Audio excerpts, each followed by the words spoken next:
يا عم جورج البيمن بتاعتي عليت، انا هعمل ايه؟ طيب اصبر بس واحده واحده كده. البيمن بتاعتك عليت، ايه اللي علي؟ يقول لي البيمن. طب هشرحها لك. البيمن فيها 4 حاجات: اصل المبلغ والفوائد. ديت عملنا عقد لمده 30 سنه، ده ما اتغيرش. ايه اللي اتغير؟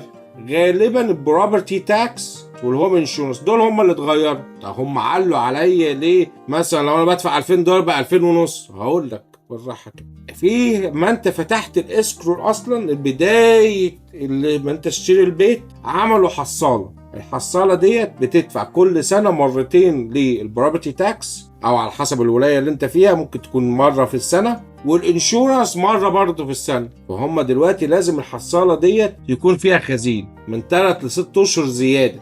فاما البروبرتي تاكس والانشورنس عالي، فبداوا يسحبوا من الخزان، فالخزان فضي. فقال لك بس انا بقى لا، انا عاوز فلوسي. فيقول لك بقى ده البيمه بتاعتك 2000، انا هتعليك 2500 عشان املى ال6 اشهر وال3 اشهر الزياده، وزائد الفلوس الحاجه اللي انا هدفعها كل سنه مره، علشان اقدر ادفع لك واضمن اللي انت تدفع البروبرتي تاكس والانشورنس. فيروح يعمل ايه؟ يعلي البيمن عليك. ده انا احلها ازاي؟ انت هتتصل باللندر: يا لندر انا دلوقتي الاسكرو اكاونت شورت قد ايه؟ يقول لك شورت $2000. طيب يا عم انا دفعت $2000 ده اهو، هل البيمن بتاعتي بقى هتقل زي الاول؟ هيقول لك اه. والموضوع سهل وبسيط.